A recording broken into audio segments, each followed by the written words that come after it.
until our gay and lesbian and trans and queer neighbors also get justice and get respect, nothing is going to change. This is a safe space. I want everyone here to feel safe. I want everyone here to feel like they have a right to come up to this mic and tell your story. Because I love you, I'm here from you, I hear you. That's right. Very smart.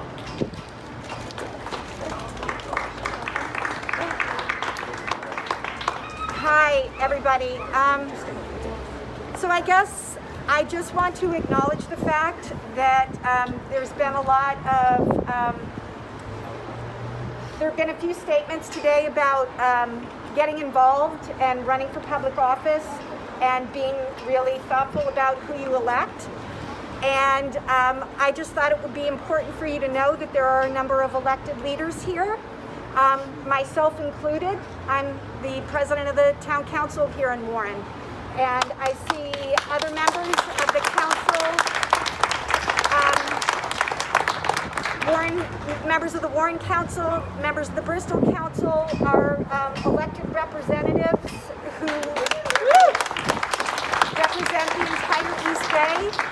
And when I first ran for public office, part of my absolute core mission, and that was in 2016, was that I would represent all people, and that my obligation, my responsibility was to listen to all people. And I believe that I do. Some of them I disagree with, and that happens. But I believe that it is my responsibility to hear you and to work for you. And that's what I am trying to do, and that's what we are trying to do.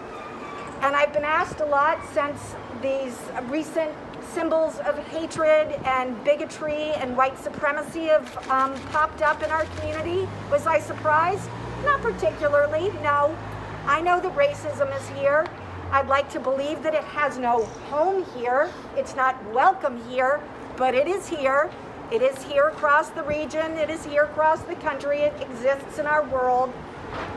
And I stand against it. I object to it. I denounce it in every way, shape, or form.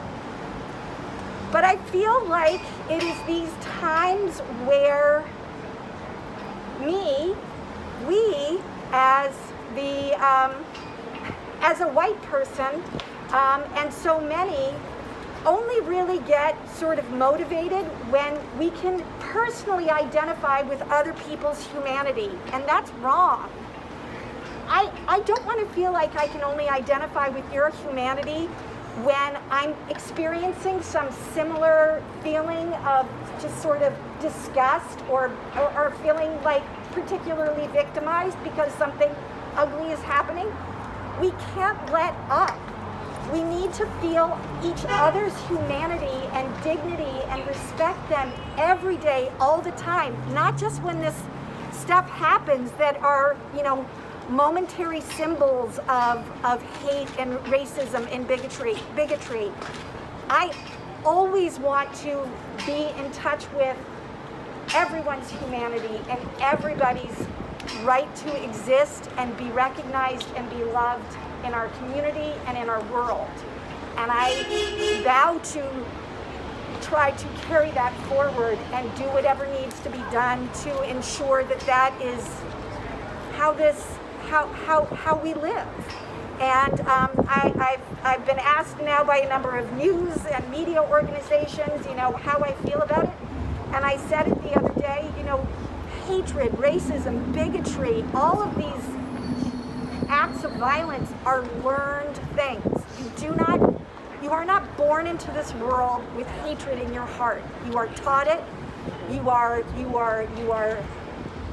educated into it. You are indoctrinated into it. You see examples of it, and you become part of it. And that is not natural. It is not healthy. We were not born to believe that we are better than anybody else. That is learned, and we must educate that out of society. It is wrong. And so it feels good in one sense to see this sense of community and see all of these people here coming together and standing together. Let's not let it just sort of be a thing that happens today. I love the thought that these groups, that people are meeting more and more often. Let's